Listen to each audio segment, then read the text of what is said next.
Right? Yeah, to convert because I'm not getting a digital signal. You can even do that on the Good afternoon. Welcome to the Banks Committee. I'm Representative Ryan Berry, the House co-chair of the committee. What we're going to do right now is have a very, hopefully, quick meeting to adopt the rules for the investigative hearing that will begin at 1 o'clock or thereabouts. Is there a motion for adoption of the rules and procedures for the Banks Committee hearing on AIG compensation and financial products? So moved. Hearing a first and second, is there any discussion? No discussion. All in favor? Aye. All opposed? Motion carries. Is there a motion to adjourn? Strip wants to make this comment. Oh, I didn't hear you ask for discussion. I'm sorry. Representative Strip has asked to make a comment. Thank you, Mr. Chairman. Mr. Chairman, I come here with a certain amount of disappointment. As you know, today we had talked about and adjusted the rules for today, and we have total agreement on it and harmony, which is, I think, the way we all like to see this committee work. But I do have some concern about the news conference the other day. I think the ranking members and the members on both sides and the chairman have worked very well in a bipartisan manner. And in fact, we've, I think, done some important things like the hedge fund transparency, which is a tough issue. We did work together on that, and I think we made some progress that's in the interest of the citizens of Connecticut. But the way we went about the news conference and the subpoenas, I have some trouble with, and real concerns, and I hope we can get beyond that, because there was no consultation of anybody on this side. There was no meeting. There was no vote on it, and that I don't think is the way we should go forward on this sort of thing in this particular committee. And choosing who was subpoenaed and for what reason, I think we could have had a fuller discussion that might have been more helpful if everybody participated in that, which we didn't. So I have some concern about that. And we have issues such as we have three people, representatives of the state of Connecticut, Senator Dodd, Congressman Himes, and Congressman Murphy, who are in D.C. on committees of cognizance relative to this subject, and perhaps one of them, or perhaps all, might have been pleasantly invited, without a subpoena obviously, to give us more information on it. And I had a further concern because after the press conference, I called, having heard the rumor that there might be bus tours coming to my town. I called my police department and talked to them about it. They were already in a meeting to come up with a contingency plan because the press had told them about the bus tours, and I think there was a public safety issue there. And I'm not pointing a finger at anybody, but somehow information about who was being subpoenaed seemed to have leaked out in one fashion or another, and perhaps we could have done that in a more pleasant, confidential way. So, Mr. Chairman, thank you for the opportunity to say that, and we can go forward now that we have full agreement on how we're going to proceed. Thank you. Thank you very much, Representative Strip, and as always, it's been a pleasure to work with you on this committee, and it will be going forward. We all have a tremendous amount of respect for you, your background in banking and finance, your background in history on this committee as well. Your points are well noted. I would like to say that that the way in which this inquiry committee was created did not run afoul of any law. It was in accordance with our general statutes, specifically Section 2-46 of our general statutes, which empowers chairmen of committees to begin these inquiry panels. So I do understand your comments, and I do want to say that we had no connection to any of those bus tours that you just mentioned. Absolutely, Senator Duff and myself have never spoken. I've never spoken to anyone that was on one of those bus tours. To my knowledge, I haven't spoken to anyone, and we were not a part of any type of leaks to any of those individuals.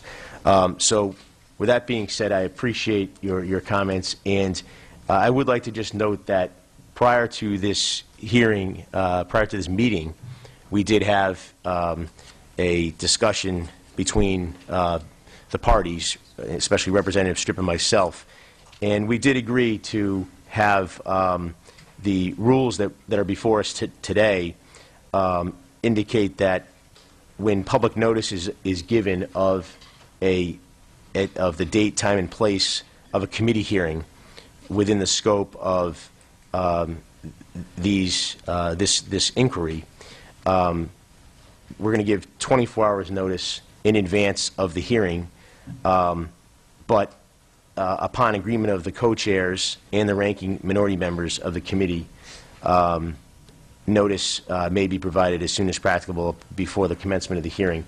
So we did take into consideration and agree with your recommendation because we believe that is a fair way to proceed in the future.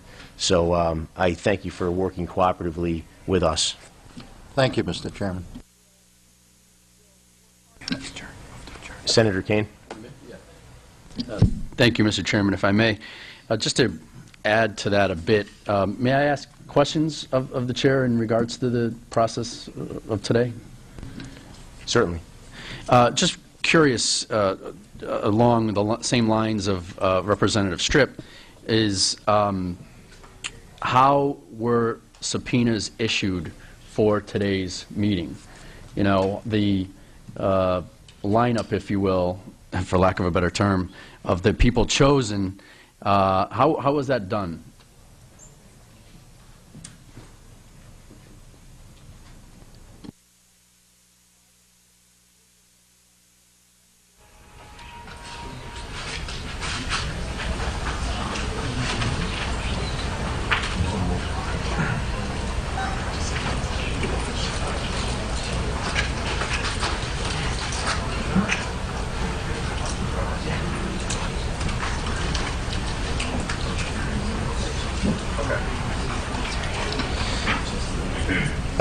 Just because there's no motion on the table right now, we want to have a discussion about that. We can discuss that at a later point in time. But do I have a motion to adjourn?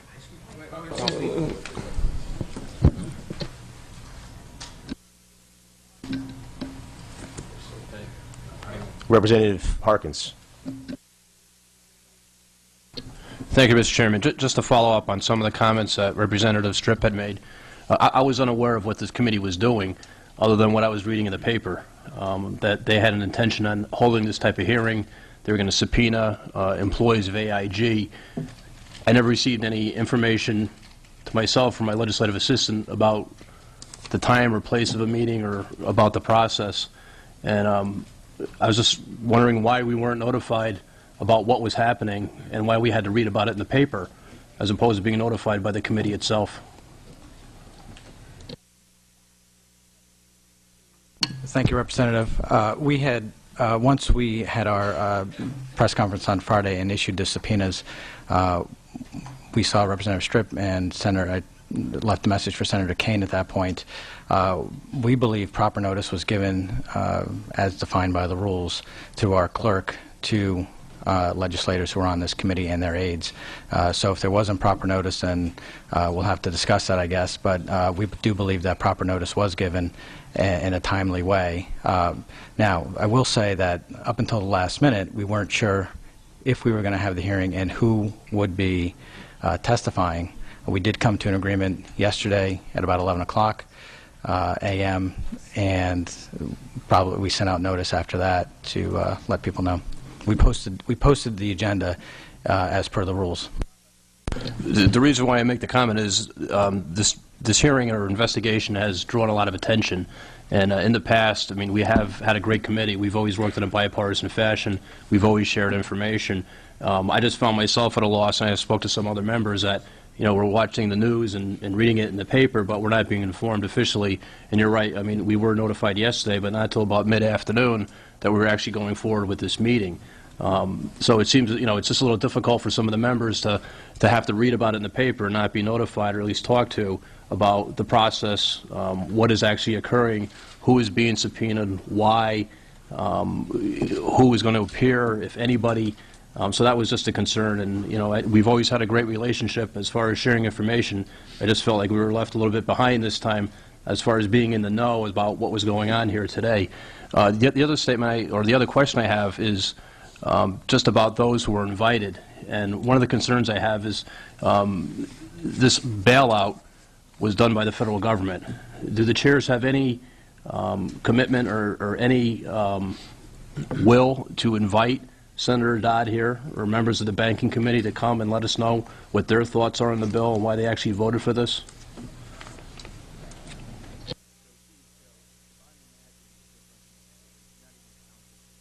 Representative, I think, you know, before we get into a long, protracted debate about some of this, is like Senator Cain's question.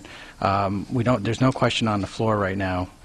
We're happy to talk about this at some other point about procedure, and your points are well taken. But right now, we actually have a motion to adjourn, and we're going to reconvene at 1 o'clock for the investigative hearing. We're willing, certainly, to discuss this with you and answer your questions, all the questions that you have. But right now, there's not a question on the floor. The only question is a motion to adjourn. Representative Hamzy. Thank you, Mr. Chair. If I'm understanding the intention of the chairs, would an appropriate time be at the start of the hearing, which is scheduled at 1 o'clock, to have this discussion? Because I think these issues directly impact, the hearing that we're going to have. So, is that when the proper time to have this discussion would be?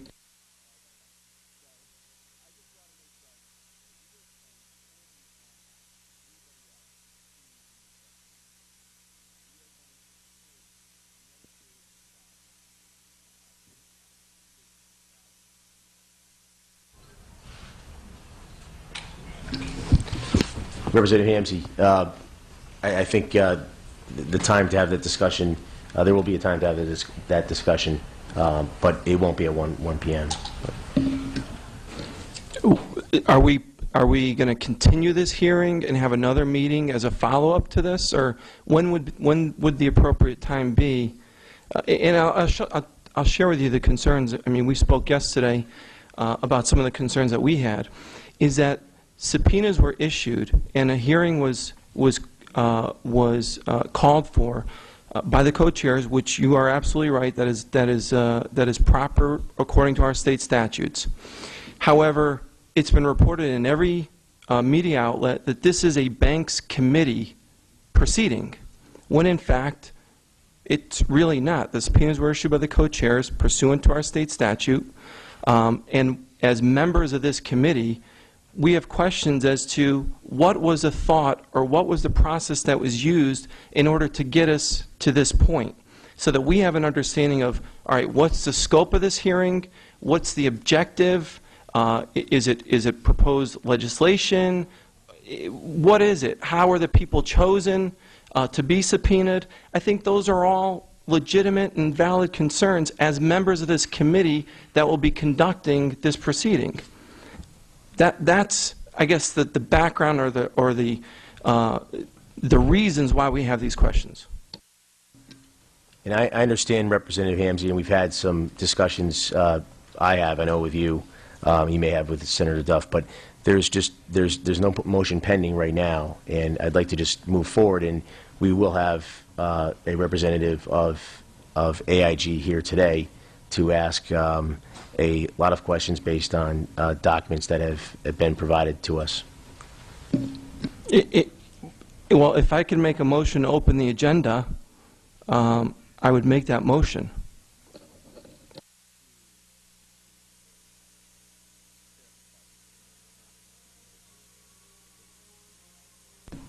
motion to agenda, correct?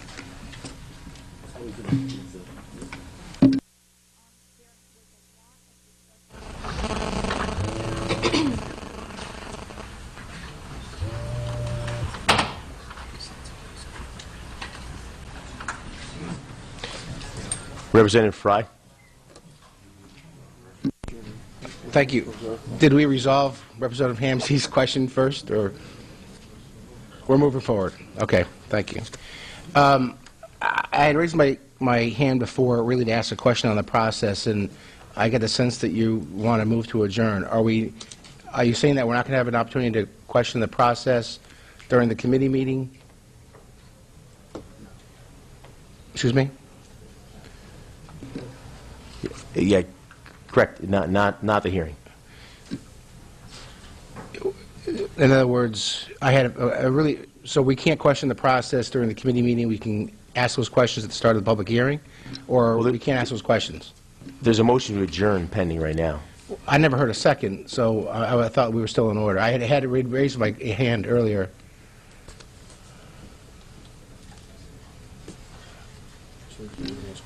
I've been advised by the Legislative Commissioner's Office, my attorney, or the committee's attorney, that a second is not required. Okay, so in other words, we can't ask questions about the process? Not now. When can we? We have always welcomed dialogue between both sides of the aisle in this committee for years. I've been on this committee for a few years, and there will be a time for that, but not right now. We have a motion pending on a motion to adjourn right now. Okay, so we'll attempt to ask my process questions then at the start of the public hearing.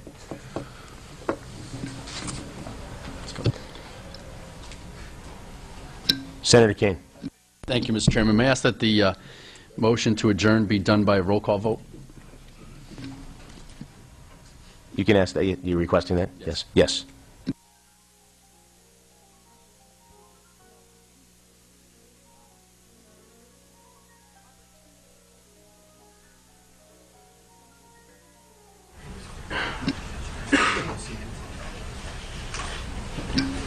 Mr. Clerk, you ready? Take the roll. On the motion to adjourn, Duff. Barry. Yes. Crisco. Yes. Wright. Yes. Kane. No. Strip. No. Graziani. Yes. Guerrero. Kirkley Bay. Larson. Yes. McCowsher. O'Connor. Yes. Schofield. Widlitz. Yes. Fry. No. Hamsey. No. Harkins. No.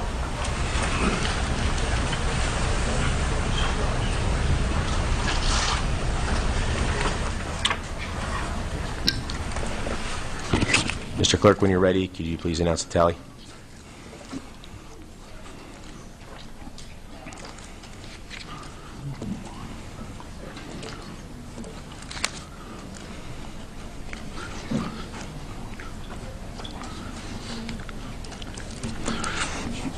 Eight yes, 5 no, 3 absent. Motion carries. The meeting's adjourned, and we'll start the public hearing in 10 minutes. Thank you.